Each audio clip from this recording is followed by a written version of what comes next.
BRS మహిళా నేతల బృందం డీజీపీ కార్యాలయానికి చేరుకున్నారు. బండి భగీరథ్ పై నమోదైన పోక్సో కేసుకు సంబంధించిన డీజీపీ సివి ఆనంద్తో బీఆర్ఎస్ నేతల బృందం భేటీ అయింది.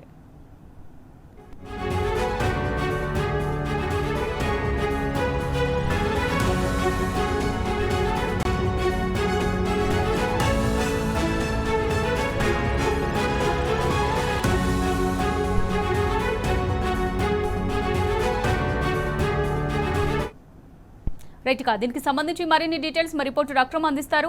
రైట్ అక్రమ్, చెప్పండి, మరి బీఆర్ఎస్ మహిళా నేతల బృందం ఈ పోక్సో కేసుకు సంబంధించి డీజీపీ కార్యాలయానికి చేరుకున్నారు, అక్కడ భేటీ అయినట్టుగా కూడా తెలిసింది. మరి దీనికి సంబంధించి పూర్తి డీటెయిల్స్ ఏ విధంగా ఉన్నాయి?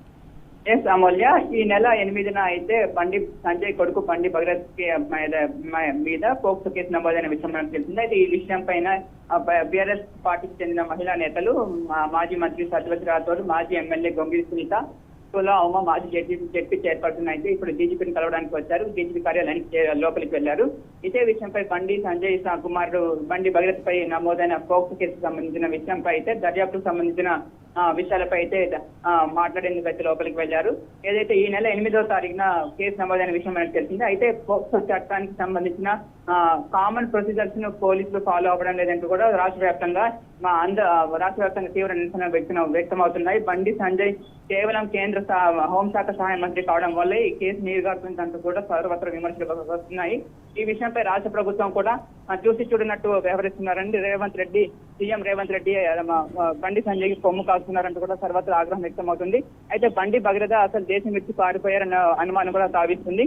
అయితే రాష్ట్ర వ్యాప్తంగా కూడా లుకౌట్ నోటీసులు జారీ చేయాలంటూ బండి భగీరథ్ పై కూడా లుకౌట్ నోటీసులు జారీ చేయాలంటూ కూడా సర్వత్ర డిమాండ్ వ్యక్తమవుతుంది. ఇదే విషయంపై బీఆర్ఎస్ మహిళా నాయకులు డీజీపీని కలిసి వివరాలు తెలుసుకునేందుకు అయితే ప్రయత్నిస్తున్నట్టు తెలిసింది. అయితే ఈ పోక్సో కేసుకు సంబంధించిన మినిమం ప్రొసీజర్స్ పోలీసులు ఎక్కడా ఫాలో అవ్వడం లేదంటూ కూడా సర్వత్రా విమర్శలు వస్తున్నాయి. కేవలం ఇటు రాష్ట్ర ప్రభుత్వం ఏదైతే చిత్తూరు దర్యాప్తుకు ఆదేశించిందో ఇది కేసును నీరు గార్చేందుకేనంటూ కూడా సర్వత్రా విమర్శలు వ్యక్తమవుతున్నాయి. పోక్సో కేసుకు సంబంధించి ఎఫ్ఐఆర్ నమోదైన వెంటనే నిందితుడిని అరెస్ట్ చేయాల్సి ఉంటుంది. అయితే ఇప్పటికీ ఆ కేసు నమోదై 5 రోజులు గడుస్తున్నా ఇప్పటికీ అరెస్ట్ చేయకపోవడంపై తీవ్ర ఆగ్రహం వ్యక్తం చేస్తున్నారు సర్వత్రా రాష్ట్ర వ్యాప్తంగా. ఇటు ఇదే అంశంపై మహిళా సంఘాల నేతలు, అటు విద్యార్థి సంఘాల నేతలు, బీఆర్ఎస్ నాయకులు, ప్రతిపక్షంలో ఉన్న బీఆర్ఎస్ నాయకులు సైతం కూడా ఇదే అంశంపై తీవ్ర ఆగ్రహం వ్యక్తం చేస్తున్నారు. ఇదే అంశంపై కూడా రాష్ట్ర వ్యాప్తంగా తీవ్రంగా నిరసనలు వ్యక్తమవుతున్నాయి. ఏది ఏమైనప్పటికీ పోక్సో కేసుకు